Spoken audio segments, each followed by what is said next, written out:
moment I decided that I wanted to be a writer, I was just so obsessive about it, and I was working really hard, not terribly well, but working really hard. And when it's new to you, you don't know quite how much of whatever it is that you have, you don't know quite how much is in the tank, you know? And because I wanted this, now I wanted this other thing so bad, to become a writer. I was very superstitious about doing anything creative in any other discipline, because what if I was stealing from the thing that I was trying so hard to do?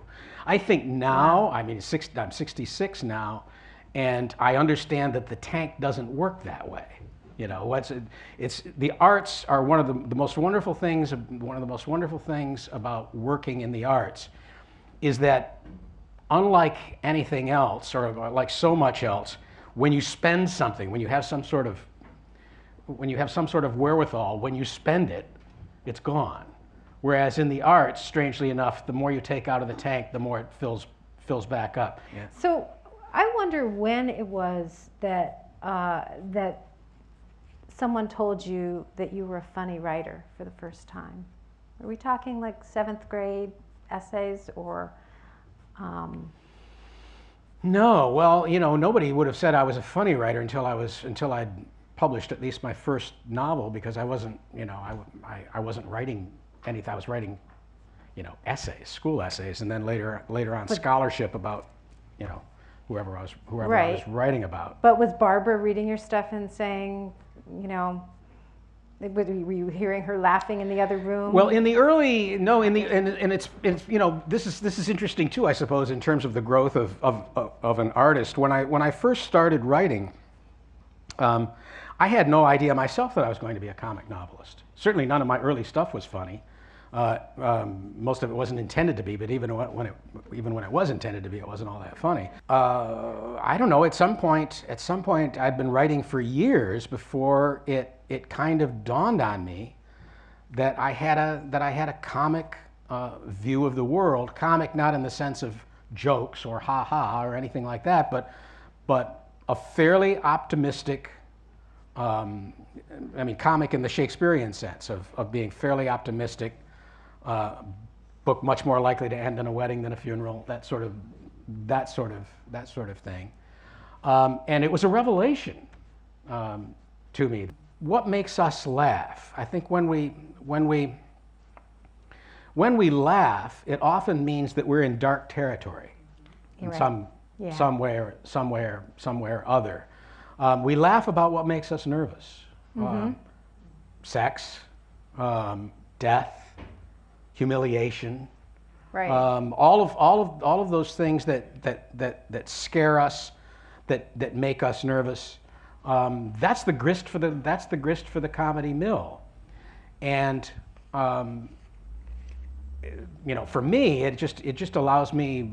Once I realized, the other revelation, of course, was not just that I could be funny, but that humor would allow me to go into some really dark places that I wouldn't want to go unarmed with humor.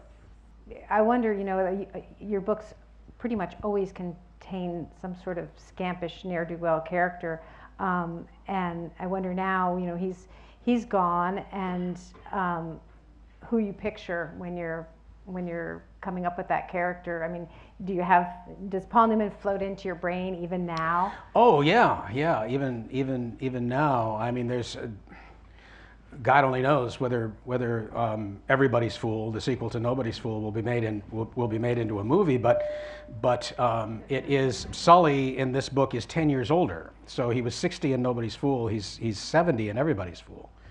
In writing the book, even, I mean, Paul's been gone now for a long time, but in writing the book and writing the dialogue, I was still writing for him. Right. I mean, originally, of course, the character was more like my father. But once an actor like Paul Newman owns a role, that's how you're going to think of it.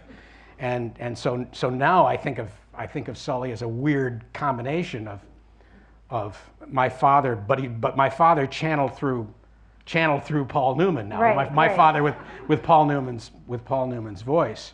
For me, those upstate New York mill towns returned me to the world when it was new.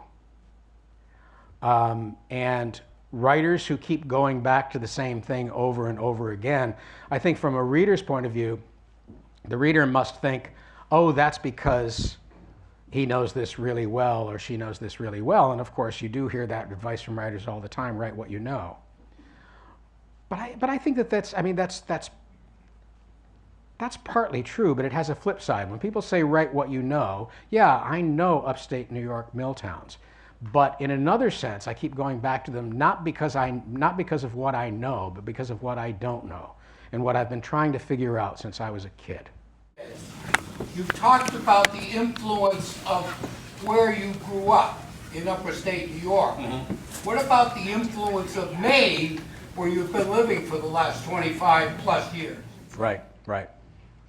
I've lived here longer now than I actually lived in Gloversville.